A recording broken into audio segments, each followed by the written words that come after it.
Welcome to the SPS Digital Learning Hour.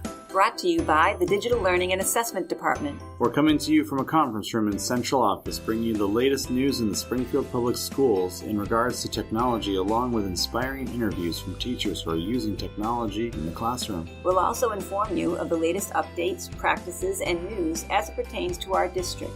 Whether you are new to using technology in the classroom or are a seasoned vet, we are here to help.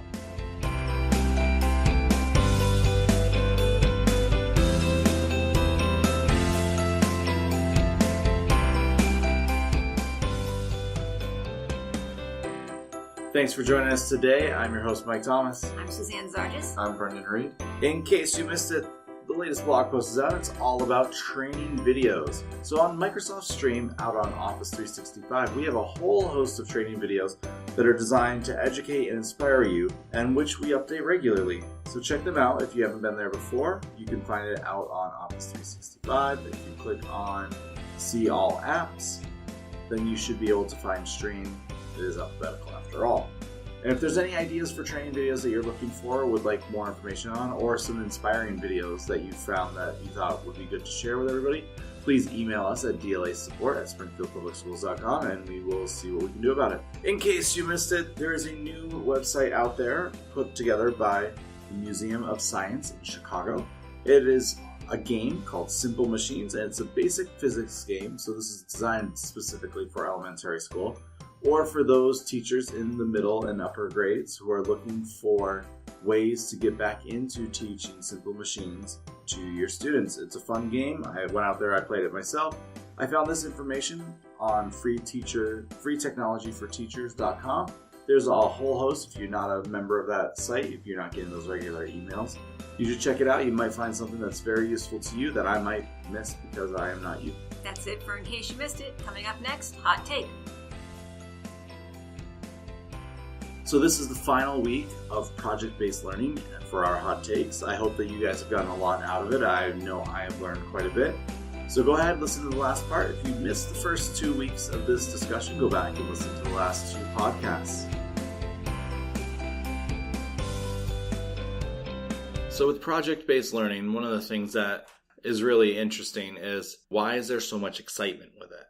And I think it comes from a few different things. There's many studies for schools that have been doing project-based learning well, that there's an improved academic performance overall, which we measure most of our academic performance by some sort of paper and pencil by yourself assessment. So they're seeing improvements in those. It's teaching a lot of 21st century skills. And there's also the student engagement part of it, because students are engaged. They are a part of the problem. They are a part of the solution. They are a part of the designing of what their group is doing. It takes what's good about just doing projects and group projects in general, and now applying it and taking it up another notch for those students.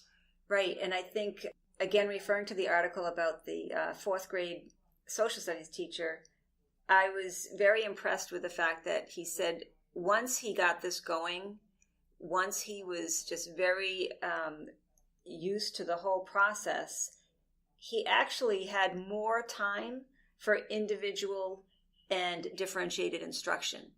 I thought that was key, because I'm sure there are many teachers, given the time requirement to set it all up, might be thinking, well, if I do that, then how am I going to have my small group, or how am I going to get my one-on-ones? Mm-hmm. So that was enlightening to me, that he actually had more time to do that. That alone would make me want to try it. And so I mentioned the 21st century skills. So there was a survey done by the National Association of Colleges and Employers, which I didn't even know was a trade group, back in 2015, where they listed the skills that are most valuable in people who are new hires. So the things that people are looking for when they are looking for adding people to their job. Listen to this list. The ability to work on a team, problem-solving skills, written and verbal communication skills, initiative. So that's 5 key things. 5 out of that top 10 are all things that can be developed strongly through project-based learning. So we're really hitting those, what we're calling 21st century skills. Yeah, I can't add much more to that other than another thing that this teacher did was have his students constantly reflect on their work, which I think plays into all of the skills that you just mentioned, that you can't be successful in any of those unless you are routinely reflecting on the work that you've done. You're going back again and again, what could I have done differently? What could I improve? And that to me is definitely essential in any job they're going to get. Right. And that I think even leads to a higher academic performance too, because they're doing that same thing when they are by themselves looking at their own work. They're able to, I don't want to say like diagnose and fix what's wrong, but they can look at the things they see that they're doing well, the areas that they need to improve upon in like whatever they're working on for that like official assessment. Like, is this my best work? Like being able to ask yourself that and read it and be like, is this the best representation of me? That's a hard skill to teach. Right. Very, very hard. I'd have to think that the part of project-based learning where they're observing other groups' work, when they're watching their presentations and seeing everything that another group did, all the questions that another group might have asked, they have to be thinking, oh, that's awesome. Oh, I didn't think of that. Oh, I should have done that. And it's self-motivating for the next project that they're going to work on. So with a lot of this research, we're definitely including this all in our show notes. So we've kind of talked about what project-based learning is, things that's skills and things that we look at. But where we haven't really spent a lot of time is, what does it really look like? If I were to say, we're going to go do some project-based learning, what are some examples that I can build off of? And so one of the ones that when I was reading through the articles that I liked was this one from a school in California. And so I'm just going to read it to you because it's going to sound a lot better than me trying to summarize what I'm reading to you. So, when California cut its budget for water quality testing, these San Diego high school students were charged with figuring out how to test the water quality on their own, then educate the public on ways that they could protect and improve water quality in their daily lives. This project engaged students learning in two content areas: science knowledge. Science knowledge was required to study the problem and develop solutions, and English language arts skills, which are currently lacking with me at the moment, were needed to effectively communicate their idea to the public. So that's taking science and English and fusing them together, which I'm like, that's a great idea, because water quality, especially for them, their water quality was no longer going to be tested as much. So I know for me, I get a biannually report unless something in the test is not good. And then I get a letter sent to me saying, hey, during this time period, water is not safe to drink. Heat it up. But I get a report on the water quality that's coming to my house from I would guess, if I had to remember correctly, I believe it is the fire department in our city who sends it to us. So like, that's a real project. It's very open-ended when you think about the question, because how do you test the water? Like, what is the process? Like, so you have to like really build upon that. So that was one example. I don't know if you had any examples. I have a few more. Well, I know you have a few more that I know we're kind of running long on time now. So I want to be sure that the audience hears the great examples that you mentioned to me in the beginning of this session. So, all right. Well, I'm going to continue then.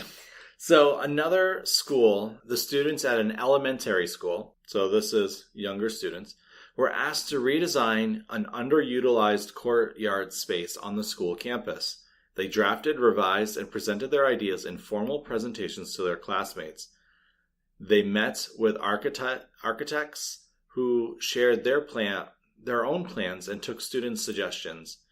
The project could be made more rigorous with the addition of making the students' budget, having students research the material and labor costs, and determine what would fit within the school's budget. But even without that, the level of student engagement was, according to this article, pretty fantastic. Now, I do a budget personally for our family. This is elementary school, so think K to 6 students or K to 5 students. This project was not just, what do you want to see in the courtyard? Like, I could turn that into a writing prompt, and we have this empty space right out in front of the school. What should we do with it?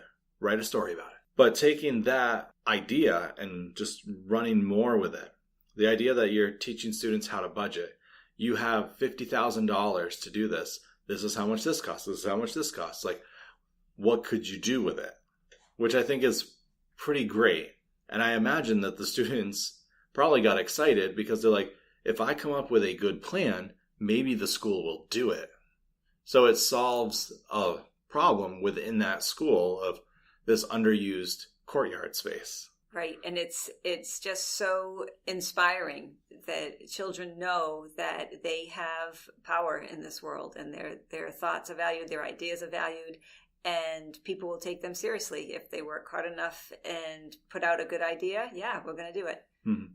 This last one was probably my favorite. I actually listened to the podcast that was attached to it. So there's a teacher on the podcast called Teach Thought who talks about one of the project-based learning things that they did. So this fourth grade teacher, I'm going to say that again, fourth grade teacher described how her students worked to develop a solution to world hunger by studying alternative ways to grow plants, specifically hydroponics and aquaponics. And she also talked about how discovering PBL changed the way she feels about teaching. So her fourth grade students were doing things that large corporations are trying to figure out how to do in countries where there is hunger, and how to solve that by figuring out the best solution for growing food. Fourth graders. Awesome. I mean, those kids will be world travelers because, you know, some of them, they're going to take it. They're going to be like, this was a great idea. This was a great project, and then move on from it. But you know that there's students in that fourth grade class who are going to become passionate about this, and they're going to want to learn, what do I need to do so I can go and do this for the rest of my life because I want to help people? And those are our future engineers right there. Right. It plants the seed. All they need is that exposure to what's possible, which technology gives them. Right. And they're on their way. So more examples can be found at the Buck Institute, which is where we got one of these articles. And a lot of times if you just search project-based learning, you'll find lots of examples.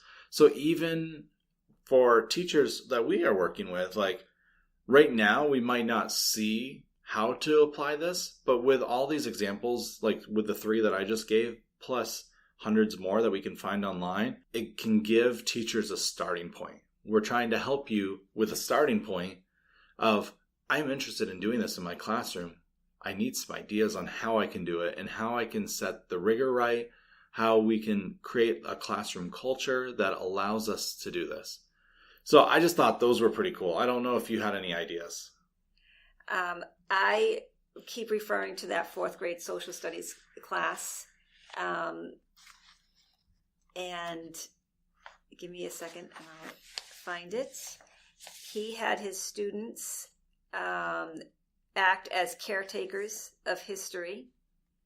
And there was, I don't have the exact article right at my fingertips, but there was, here it is. So there was a castle in their community that was a historic landmark and a museum. And so he had his students figure out, they had to know how to make and read a timeline. They had to identify and use primary and secondary sources.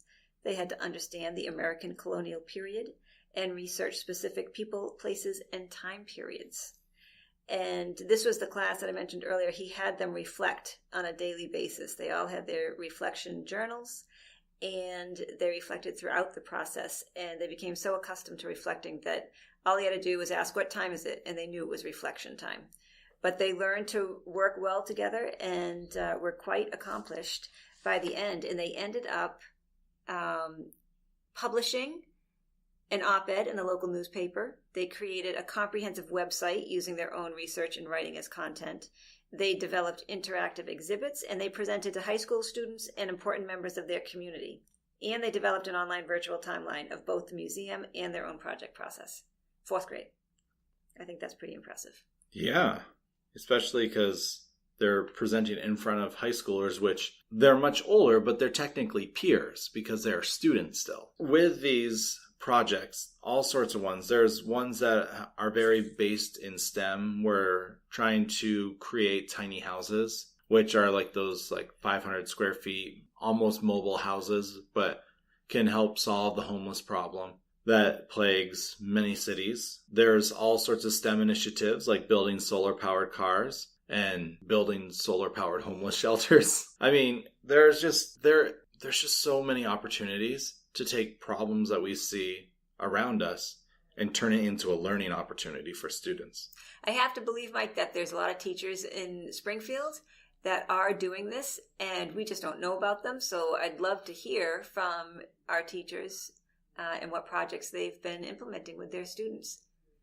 Love to interview you on this podcast and feature you in our teacher spotlight.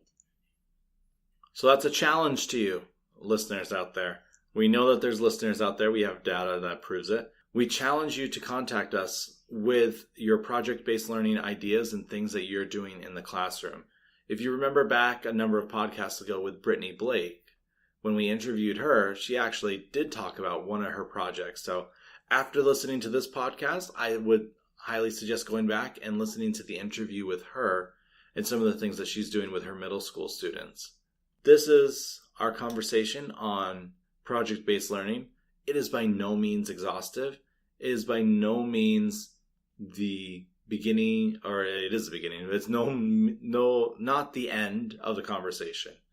It's one that we can continue to have, and as we come together as teachers, whether that's using Yammer or creating teams or however we want to organize ourselves, this is just the beginning. And I really do feel that this is the future of education in many ways, that this is one of the directions that we are going.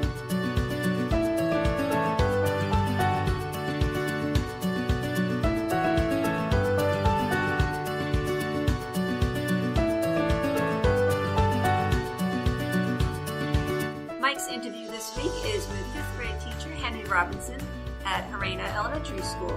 I met Henry a few years ago when we were doing park testing, and I was excited to hear that Mike would be interviewing him. He is an enthusiastic technology user. I hope you enjoy the interview.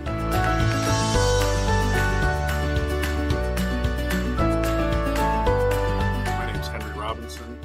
We're in Gerena Elementary School, 5th grade. I teach math, writing, social studies, and science. How many years? Yep. This is year 5? Maybe full year 4, 2 years of subbing. So I kind of meld those 2 sub years into one. Yeah. So when you were subbing, what kind of opportunities did you have using technology in the classroom? Very limited because I didn't have access to a computer that could hook up to the school Wi-Fi, so I'd maybe use a kid's one or from a cart and try to use technology then. But it was basically whatever the teacher left for me plans-wise.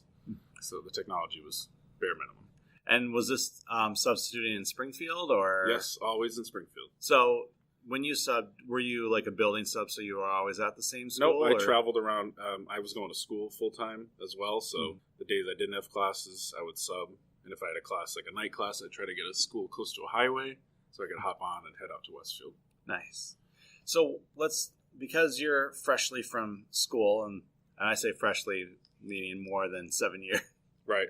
What kind of technology did you use as a student? Yeah, that's when they started implementing way more online classes. And it reminds me of what Brightspace is now. So, you get an assignment online and then do your assignment at your own speed and then deliver it. I think we were using Dropbox back then, but, that's sort of how I can relate it to. It was very Brightspace-like. Once you became a full-time teacher and you were no longer substituting, have you been at the same school the whole time? Has it been here? Or? Nope, my first year was as a technology teacher at Washington School. Okay. So I went right into the technology. And then this is my 3rd year at Gerena. So that first year of being a technology teacher, what was some of the things that you did with the students? I kind of I didn't know what to do. So I tried to use a lot of stuff that other teachers were using. So I did like Khan Academy at the beginning and set everyone up with Khan Academy accounts. I did the Everfi, is that what it's called? Yep, Everfi. I did Everfi to teach the older kids how to be appropriate online. And then I just started making up my own things where I just teach basic,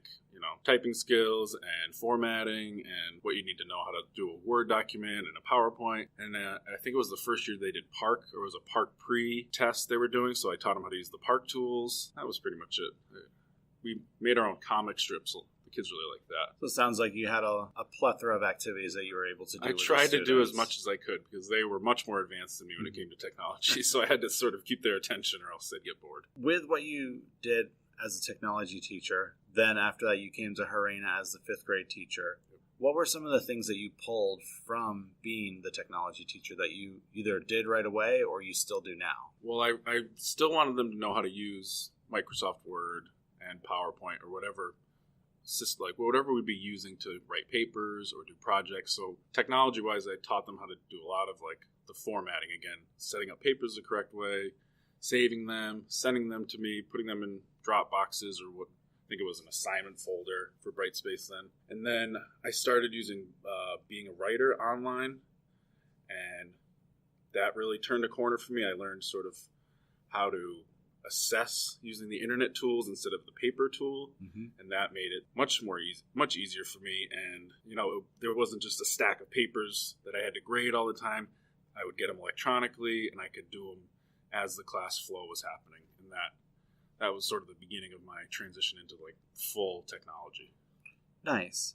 I know in past conversations that we've had, you've mentioned using this tool for that and this tool for that. So what are when it comes to Brightspace, because you've mentioned it a couple times, what is Brightspace really good for using, at least in your eyes? Yep. So before we got STEM scopes this year, I needed a way to have the students, for 5th grade, you need to remember everything from 1st to 5th grade. So it's all sort of review for your 5th grade MCAS. So I needed a way to parse out things that they had done in the past for them to do without having it be a gigantic MCAS packet or book or some book report, something that they just don't want to do. So I started making little discussion boards for them where they would use online pictures or graphs that they found or something that related to the topic to answer the question. So they'd answer it in writing, but they'd also have an image or a GIF or something that related to the science topic so that they were using the technology but also using their brain and answering the science question sort of without knowing. And it wasn't here's this open response question, give me 2 paragraphs on this, and because then they would just get bored with it. So I ended up making 100 discussion boards, and I was really excited about it. And I would give them 10 of them in one day, and they'd be like, "Mister, we can't do all of these at once." And so I started releasing them 2 every couple days, and that was manageable for them. And they do them, and then they started commenting on their friends' work, and it was without me even realizing it, hey, nice job, I liked your picture, where can I get this picture? And they were sharing it on the message board, and it was sort of this science question answering community I created by accident just because I didn't want them to be doing paperwork. Yeah, so Brightspace, the discussion boards, is one of the areas that you really latched on to. Right. And it sounds like it really helped for doing science MCAS prep without it being called science MCAS prep. Yes. Even though I labeled one of the forms MCAS prep, they just would gloss through that and just do their work. And if they were downstairs doing the paperwork with their teacher or going over stuff, I didn't want them to come upstairs and then do the same thing. So I needed a different variation on the science MCAS prep. Nice. So that's with Brightspace. You also teach math. So what kind of math tools are you using? Or I'm a big OneNote guy. And OneNote is my number one thing for math. They get their book work, their classwork. They get review questions I want them to do. They get we were really struggling with multiplication tables, so I'd give them 2 through 10, 2 times 2, 2 through. That would be one day they'd get that and they'd do them, and then next week maybe they get the 4s any way I can give them their work. So I do 5 every day. They get a OneNote, a class note, OneNote to do, and that's part of their daily work. And they do them. If they're not getting it right, I'm going through everyone's. I'm cycling through everybody's work. If they're struggling on it, I give them a little note. If they did it wrong, I tell them, give them a hint on how to do it right. If they did it right, I give them a good congratulations or a sticker or something. And it's just that instant feedback without me racing around the room to each kid. and I just sit in my desk and do it. Nice. I don't have a desk. I have a table. The table. Right. So, have you tried using any of the, because I know 5th grade, if I remember correctly, is Envisions. They also have an online component. Have you used any of that? And You know, I was going to do whatever their daily review is, but I didn't find out about it till maybe like a month ago. So I didn't want to take them into something else. I'm basically doing the same thing in OneNote, but I think next year I'm going to do the Envisions to start. So they'll do like iReady and then do their Envisions. What do they call it? It's like a daily review, right? Common like Core review or something. Quick review or something like that. Because I was presenting at one of the schools, and one of the other teachers uses it every day, and she showed me the data and how they use it. And I'm like, I want to do that, but I don't want to throw it in now and get them confused. But next year, I think I'm going to do it. Yeah, because I have plans for it. Because we're right before MCAS too. Right. So, in regards to MCAS, because that's a very hot topic right now, what are some things or tools that you've used? It sounds like to help the students prepare for it. Like you use the discussion boards, you're using your OneNote, Edulastic. Can you explain what that is? We just started using it, but it helps you create quizzes or tests for the students, but it lets them use the tools that they're going to use in the MCAS. If you've never seen a 5th grade MCAS online, there is a huge ribbon of tools they can use that, they're complicated for me. So the kids need practice, and you don't want them going in the first test having 18 options of things to use and then not knowing what to do with them. So Edulastic is the closest one to what MCAS uses without having them do an actual practice MCAS, because those are limited. Those you get like 6 questions. So right. And you don't want to get them sick MCAS before they've even taken an MCAS. So you sort of show them something that's very similar. I know OneNote has a equation editor that's somewhat like that. So Edulastic has been helpful with that. I know we created a big OneNote MCAS review that myself and the ILS are using in small groups. And yeah, Edulastic's good. Pretty much Edulastic and OneNote. Prodigy is coming into play now. Nice. So in regards to being a teacher in Gerena, for those that don't know, there's not many walls. I have 2 of the only walls in the school. Yes. So not only can you guys hear each other, but I imagine it also helps with collaboration. So have you used any technology tools to kind of collaborate with other teachers in the building? Yeah, OneNote. I share my OneNotes with everybody from 5th grade down. And, I have to give them my password, but that's fine. I have a huge content library that I've built of things that kids can use, and it helps them do their work. So I feel selfish using it for just my 40 kids, so I let as many people use it as possible. Nice. So this is the point in the interview where I start asking questions about the future, but you've kind of alluded to a couple of them, like using more of the online Envisions next year. If you want to know my plan for next year, it's already planned out. All right. So because we get an hour 20, I think, for math. Yep. Hour 20, hour 30, somewhere in that range. Yep. So with transitioning, let's say hour 20. To get their 60 to 75 minutes of iReady a week, I have them do it first, because after our morning announcement, they're putting breakfast away, they're sort of chatty, and they need to calm down before they come sit with me and I teach them a lesson. So I give them their 15 minutes right at the start. But I think I'm going to cut it down to like 12 minutes and then do whatever the Envision thing is called. We're going to do that because it's only 5 or 6 questions, and it gives you instant feedback on it. I was trying to do dino questions to come to the rug, but I didn't.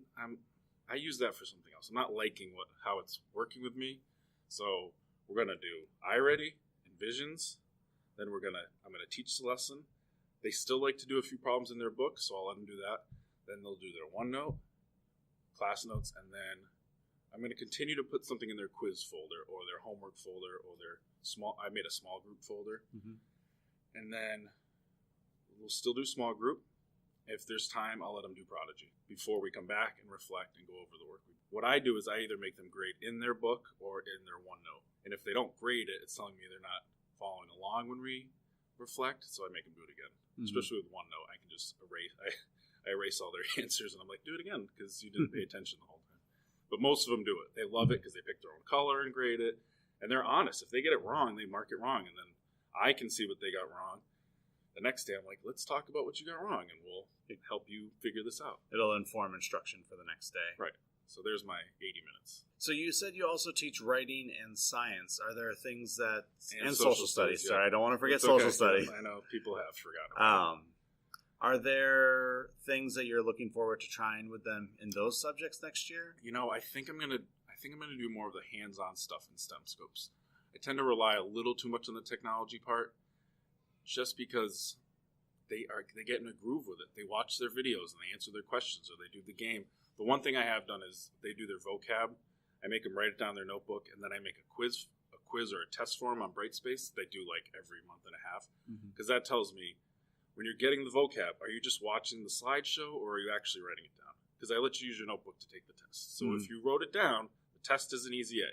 If you didn't write it down, you're not doing what you're supposed to be doing, which tells me we need to make a change or something.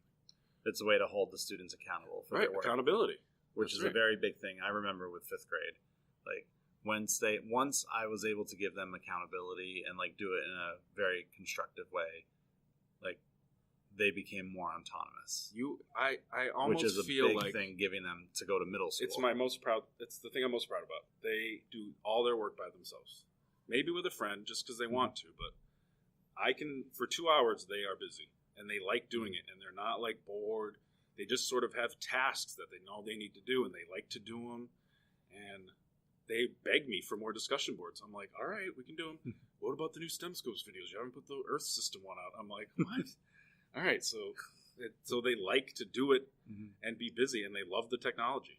So I'm not going to steer away and start, well, we need to do more book work. It's like they don't want to, and I feel like they get more out of the technology part because they willingly do it without me tricking them or forcing them. So, yeah, the autonomy is amazing. All right, so before I get to my final question, I just had one more question pop in my head. When they're doing their math work with their laptop, so like when they're working in OneNote, do they use styluses or their fingers, or are they... We don't have any styluses, but they do use their finger. They like the draw tool. I'm just using OneNote. I'm keep harping on OneNote, but I was running out of paper, and I'm not the biggest paper guy because I feel like it's wasteful. So I had them learn how to use QuickNote, like the QuickNote Access toolbar. So they pull that up, and when I'm up teaching something, whatever, multiplying decimals, they're doing it with their finger on their QuickNote on their computer. So, and then if I want to see if they did it right, I'll just pull up Dino and see what they're doing. Or I'll say, instead of me going around everybody, I'll say, put your QuickNote on your screen. I'll pull up Dino and I'll go through and see what they did. And that limits getting up, people talking, people moving around the room too loudly. And when you have no walls, you have to limit as much sound as possible. So if I can get them moving and doing what they need to do, but digitally telling me, that was my goal from the get-go. Like, it took, in the beginning, it was like, I'd send them a message on Dino, or I'd send them a message on OneNote, and then they'd, like, yell to me their response. They'd be like, okay, mister, I got it. And I was like, almost. Okay, guys. Almost got it. The point of this is to limit the conversation. And it took a month, but they figured it out. So nice. So that's something we like. So my final question that I have, I kind of ask everybody this. If you had the opportunity to stand in front of the new hires, which in a few months we're going to have who knows how many people, right? And you were going to give them any piece of advice, whether it's using technology or being in a classroom, what would that be? It's a corny answer, but you have to be nice to the kids. It's number one. If you're afraid or nervous or whatever, because it's an inner city and some of the kids are rough, I mean, that's just how it is. If you're not nice to them, you're not going to get the results you want. I don't get them to do all their work on their own because I'm like task mastering them and like standing behind them and like yelling or being. None of it matters if they don't feel good or confident and feel like you have their back and you're going to be there for them. Am I critical sometimes? Am I stern? Sure, I can't just like have kids doing whatever they want, but in the end, you got to be nice to them. Like, that's the main key. They have to think you like them, or you're not going to leave them, and you're going to be there for them, and you want them to do well. So that's number one. Technology-wise, figure out what works for you. Don't try to do too much.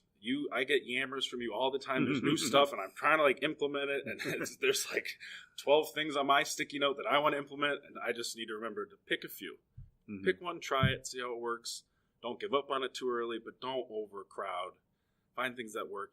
It feels like 2 hours is a lot with kids, but it's over before you know it. Like, you have to teach so much to them that you don't have time to do Edulastic, the coding thing, the OneNote, the Brightspace.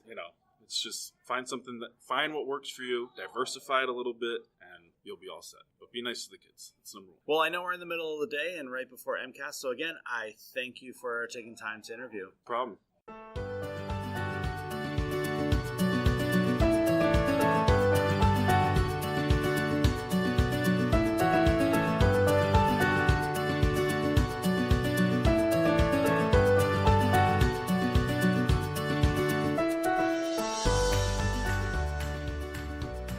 So, Mike, it sounds like you had an excellent opportunity to sit down with Henry and talk about the multiple ways in which he's integrating technology into his classroom. I couldn't help but kind of be impressed while listening to your recording as to the number of tools he appears to be using in the classroom, from D2L Brightspace to OneNote every day, and also envisions. How is he managing all of this? I think from what I gathered in the interview, like, he's got a really good system down for this tool is for this tool is for this, and we do this with this tool. So instead of trying to use every tool to its fullest, he's picked out the parts that he has found to be the most effective and is using that with his classroom. So I think that really helps him stay organized. And as you know, and as Henry said, being a classroom teacher yourself, one of the key takeaways that Henry had for new teachers and for teachers who are existing is to not try to use everything, right? He was pretty emphatic on that point, that you can't try to use every tool because you'll overwhelm not just yourself, but your students. So would you relate to that? I definitely could relate to that. It was nice to hear, because I was one of those teachers who tried to use every tool. Like, when Henry's like, oh, you'd send out a Yammer with a new tool, like, oh, I want to put that on a sticky note and try it. I would be the person who would, instead of putting it on the sticky note, try to be like, all right, so today is Thursday. On Monday, we're going to use this new tool. So it was great to hear, like, the way that he goes about it, and I do like that process. What do you think, Suzanne?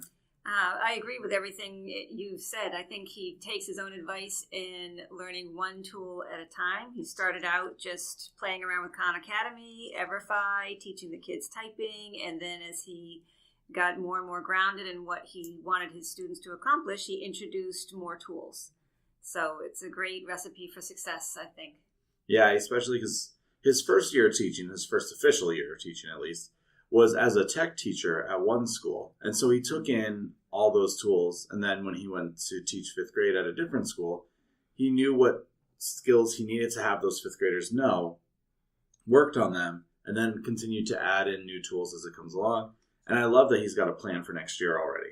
And that he's already, like, forward thinking. And not just a plan for next year already. He's assisting others in creating their own plans for next year using OneNote by sharing out a bunch of great content that he's already created. And I think that's kind of one of the things that we look to see when we visit schools is that collaboration taking place. And it's folks like Henry who are really driving that. It's great to see that he's already trying to share out as much as he can via OneNote. Right, and I'm sure all the other teachers in his school totally appreciate that. The other part that I was so impressed with was his use of the discussion boards on Brightspace and how that morphed into a whole science community by accident. Mm-hmm. Can't ask for any more than that.